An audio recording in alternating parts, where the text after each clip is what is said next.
खातेवाटप झाल्याच्या नंतर उपमुख्यमंत्री अजित पवार ॲक्शन मोडवर. अजित पवारांनी घेतली राज्य उत्पादन शुल्क विभागाची बैठक.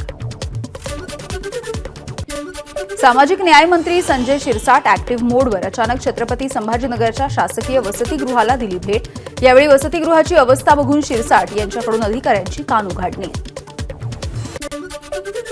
आता कोणत्याही प्रशासकीय अधिकाऱ्याला पैसे देऊन शिफारशीच्या माध्यमातून बदली करून घेता येणार नाही.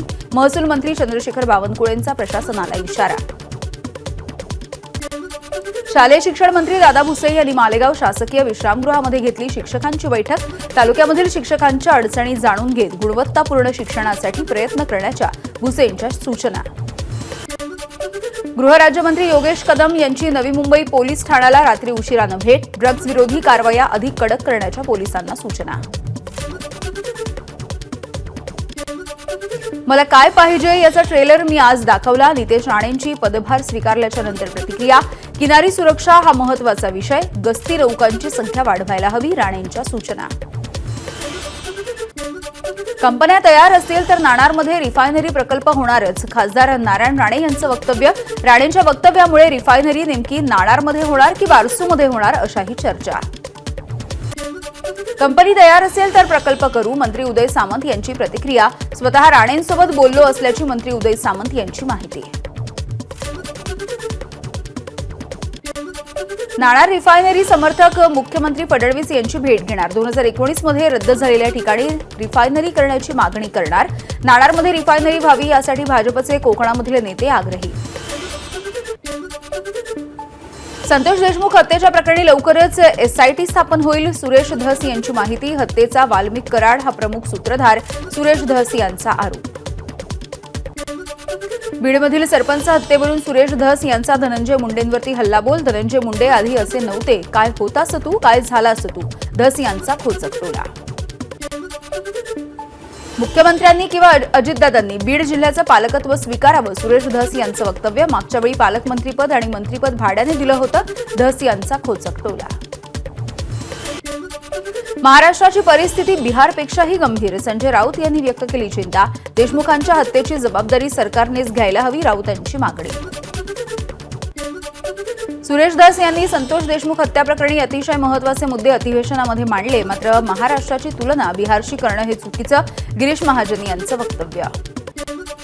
भुजबळांना दूर केलं पण हत्येचा संशय असणाऱ्यांना मंत्रिमंडळामध्येच ठेवलं.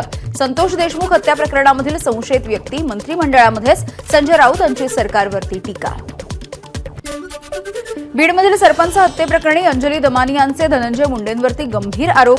धनंजय मुंडे आणि वाल्मिक कराड यांच्यामधील व्यवहाराचे पुरावे एक्स पोस्ट करून शेअर.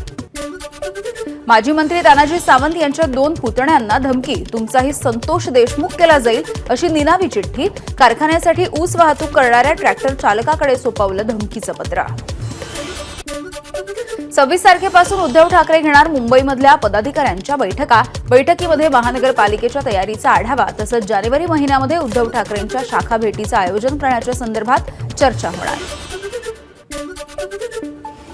लाडक्या बहिणींना डिसेंबरचा हप्ता या महिन्याच्या अखेर मिळणार. हा हप्ता देण्याची प्रक्रिया आजपासून सुरू होणार. पहिल्या टप्प्यामध्ये 2,35,00,000 लाडक्या बहिणींना 1,500 रुपये दिले जाणार. तर दुसऱ्या टप्प्यामध्ये आचारसंहितेमुळे छाननी रखडलेल्या 35,00,000 महिलांचा निर्णय घेतला जाईल.